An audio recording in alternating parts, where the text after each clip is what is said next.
au bilan lecture et c'est parti. On commence avec le 11e tome de Freya, L'ombre du prince, vraiment un titre que j'adore, édité chez Doki Doki. Si vous voulez un peu un comparatif, ça ressemble à Call Game ou à Nina du Royaume aux Étoiles. On est sur une espèce d'intrigue politique avec une jeune femme qui se retrouve dans un triangle amoureux et qui est obligée de jouer un petit peu un double rôle.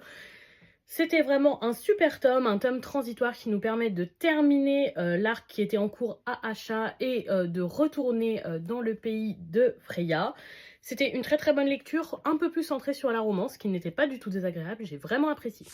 On passe chez Taifu Comics avec le 4e volume de Laisse-moi te détester, un tome qui s'est vraiment fait désirer, je crois que ça faisait bien 1 an et demi qu'on attendait ce tome. J'ai passé un super moment de lecture avec, si vous voulez un titre pareil, un petit peu semblable, ça ressemble à Tadaima Okaeri sur certains points, j'ai vraiment beaucoup apprécié ma lecture. On a un couple absolument adorable, j'ai fait une petite relecture des 3 premiers tomes pour pleinement apprécier celui-ci parce que c'est vraiment un de mes yaoi préférés, j'en lis presque plus mais celui-là je peux pas passer à côté.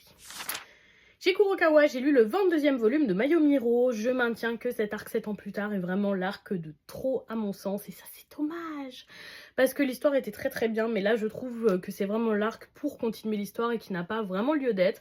Malgré tout, ce tome était plutôt sympathique parce qu'il nous a permis de découvrir le passé de Shino, sa rencontre avec Kubo et comment ils ont intégré leur secte de Yakuza. Franchement, c'était une très très bonne lecture mais je continue de trouver cet arc assez bancal. Obashi Kiyun avec le 5e volume de Kindergarten Wars et franchement c'est toujours autant une très très bonne lecture. Je trouve que c'est une lecture parfaitement équilibrée qui pourra plaire à tous les publics. C'est un peu le mainstream de la lecture. C'est une très très bonne lecture d'action avec de l'humour très efficace qui marche à tous les coups. Il se passe beaucoup de choses dans un tome mais en même temps l'intrigue n'avance pas trop et ça reste mystérieux.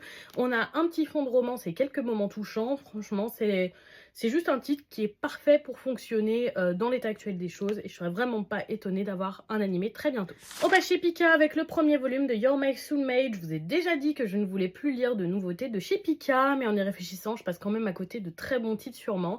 Donc je me suis dit que les nouveautés et les essais de nouveaux titres, ce sera uniquement de l'occasion pour ne pas donner de force à cet éditeur que je boycotte. Mais vous avez été tellement nombreuses surtout à me dire que You're My Soulmate est une romance à ne pas manquer. Vous savez que j'ai une espèce de pénurie de romances en ce moment. C'est-à-dire que je suis presque toujours déçue par les romances que je lis. Je les trouve très bateaux, très similaires, etc.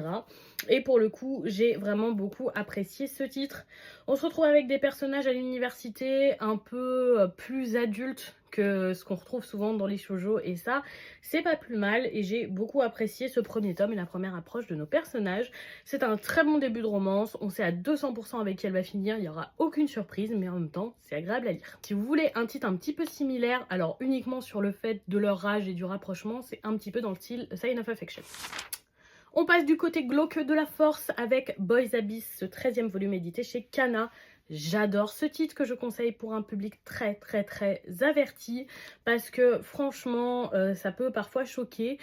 C'est pas forcément un titre violent mais c'est un titre dérangeant et malsain. Ce tome nous a proposé un gros flashback autour de Gen. On a pu vraiment en apprendre beaucoup sur ce personnage. Et pour moi de base c'était un des plus normaux de la ville et finalement pas du tout, je pensais pas que ce personnage serait aussi torturé, aussi étrange. J'ai adoré ma lecture, ce sera terminé en 18 tomes et j'ai hâte de lire la suite. On termine ce bilan chez K-Books avec le one-shot fragment d'histoire troublante et vraiment j'ai le sentiment que je répète les mêmes erreurs en boucle. Ça fait plusieurs fois que je vous dis oui, les recueils d'histoires courtes, moi c'est pas trop mon truc, je trouve que les histoires sont pas assez poussées, etc. C'est un recueil d'histoires courtes.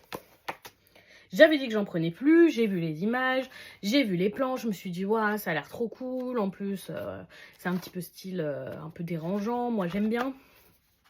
Les histoires sont trop courtes. Mais le problème c'est pas le titre, le problème c'est moi. C'est que je continue d'essayer des recueils d'histoires courtes alors que j'aime pas les histoires courtes. Voilà. Donc c'est assez ironique, mais c'était une très très bonne lecture. Pour ceux qui aiment les histoires courtes. Mais moi, j'ai trouvé les histoires pas assez développées. Je préfère les histoires plus développées.